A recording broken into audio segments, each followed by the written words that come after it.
I'm gonna remake my Diamond Dynasty team from my favorite MLB The Show game, MLB 20.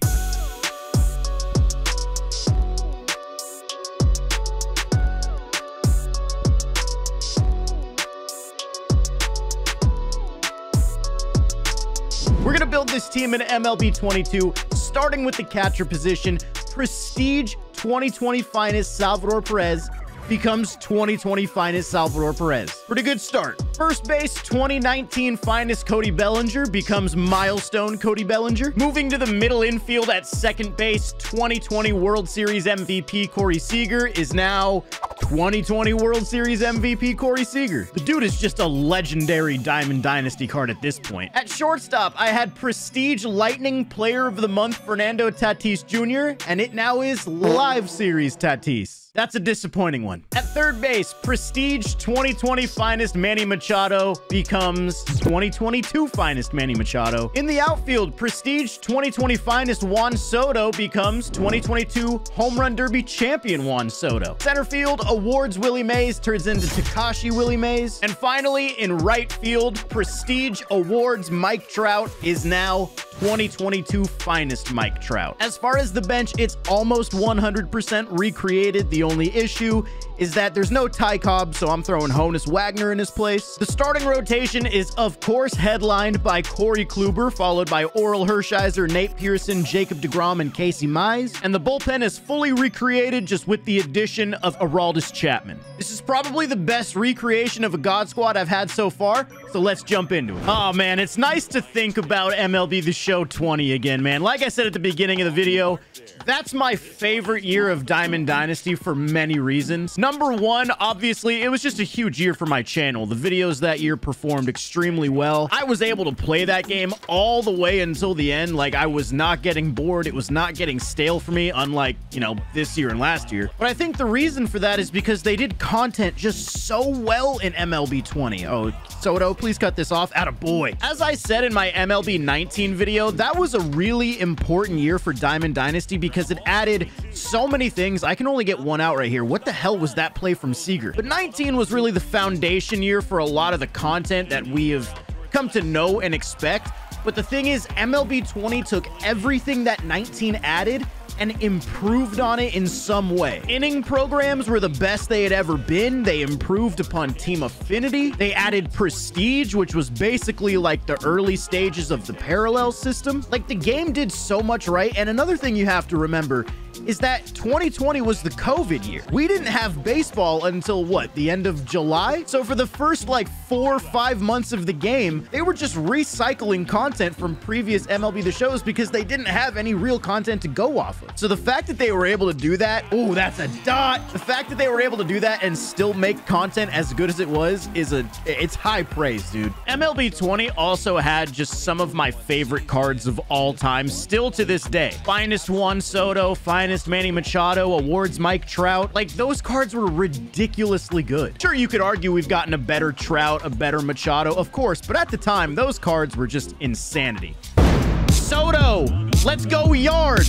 Juan Soto, dead center field, home run derby champion. Finest Juan Soto from 20. I said it back then, the best hitter I've ever used in this game. Got Willie Mays up right now. I know a lot of you guys were probably surprised when I was showing you the squad, and Mickey Mantle was nowhere to be found. Mickey Mantle was the Live Series collection reward for MLB 20, and a lot of people consider that card to be one of the best cards ever. In my opinion, it's probably the best Live Series collection ever, looking back on everything. Oh, Willie. Yeah, show why you're the starter. Honestly, though, I was also surprised when I looked back on my God Squad and I saw that Mickey Mantle was nowhere to be found. But then I started looking at the numbers. I hit better with Juan Soto, Mike Trout, and Willie Mays than I did with Mickey Mantle. I just played better with the 3 outfielders that I used, so that's why Mickey Mantle wasn't on the squad. Man, just thinking back on MLB 20 and thinking of all the content they had, they introduced Face of the Franchise cards, Prime cards, awards cards. Like, the game just added so much to content. And I know we technically don't have inning programs anymore. We have the featured programs. But MLB 20 still has the best possible like program of all time. The 5th inning program in MLB 20 came out, I think, in around July, and it had 3 bosses just like all the other programs, but the 3 bosses were Mariano Rivera, David Ortiz, and Larry Walker. Now remember, Mariano, David Ortiz, and Larry, all 3 of those guys were new legends going into MLB 20. And Larry Walker wasn't even revealed until the day the program dropped. So not only did that program have 3 of arguably the most exciting players added to the game that year, but all 3 of them were arguably the best at their respective positions. So you introduce a program where all 3 bosses are good, all 3 bosses have some demand to them, and all 3 of them are exciting. That makes the choice of who you pick so much more engaging, and it makes the grind that much more fun because you know you're getting something awesome at the end. They never came close to that program, and honestly still haven't, in my opinion. Now, to be fair, I'm not going to sit here and just gush about MLB 20 the entire time because it did have its fair share of problems, of course, specifically in gameplay. You guys remember when they were doing that MLB Players League, because the players obviously weren't on the field due to the COVID stuff? They had MLB players basically have an MLB The Show league, and dude, the game was getting exposed for so many of its bad animations.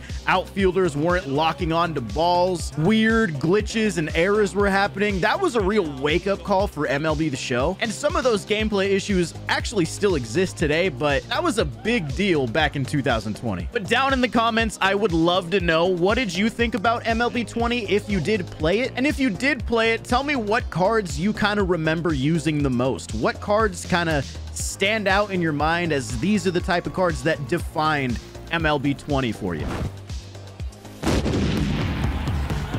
No matter what year it is, Mike Trout is always going to be him. This dude was a Legends and Flashbacks collection in MLB 20, man. They went from Honus Wagner to Mike Trout. Dude, MLB 20 also added prospect cards, now that I think about it. That was the first year where they got access to minor league rosters, which then in turn gave them the ability to use prospect cards in Diamond Dynasty. Remember, we got a prospects Joe Adell as an early game battle royale reward. Dude, I was so hyped as an Angels fan for that. Just so many good pieces of content, dude.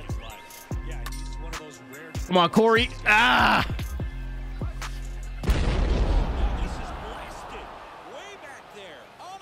That was so bad.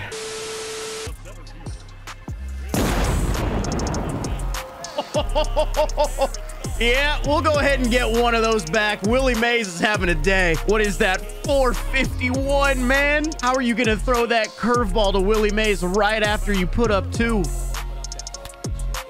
Back-to-back perfects. How did I play this game before World Series MVP Corey Seager existed? Who did I use in the middle infield, man? Salvi? I'm not on that ball. I am not on that ball. It's a home run. Nice. Get through there, baby. Get through. You know what? I'm going to get Corey Kluber out. I'm going to get somebody else involved here. Let's give Alex Bregman a shot to hit right now. It worked out, man. Alex Bregman. Another ball on the roof of left field. Oh, are we getting a rage quit? Is my guy out of here? Yeah, I kind of figured that was coming. All right, new game. This time I get to go with Oral Hershiser, who I actually think was my favorite starting pitcher through MLB 20. His face of the franchise card was so good. He was so tough to hit. Absolutely loved using this guy. He still got it.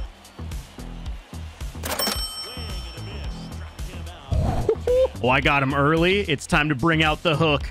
End the inning on the curveball, Hershiser. Oh, I can't wait for 23. There we go. Salvi!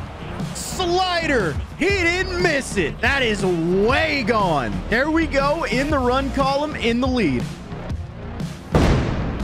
Cody B! Oh my, how is that a no-doubter? I don't know why I'm still asking these questions in February or March, whenever you're watching this. Can the curveball not be fouled off this time? That's more like it. I almost missed that throw. Thank you. First time through the order, Oral Hershiser has struck out 5 of them. And we're going to get a 1-2-3. These are 3 beautiful innings from Oral Hershiser. I love Oral. For what it's worth, though, man, it's the 5th inning, and I'm only up by 2 runs. I only have 2 hits, actually. And one of them was an off PCI home run with Cody Bellinger. So, like, I have not been playing any better than my opponent, really. Salvador Perez is, though. Salvador Perez is just on fire. Dude is carrying the team right now. Welcome to the Cody Bellinger and Salvador Perez experience. And we made him rage quit. The MLB 20 squad is just too good.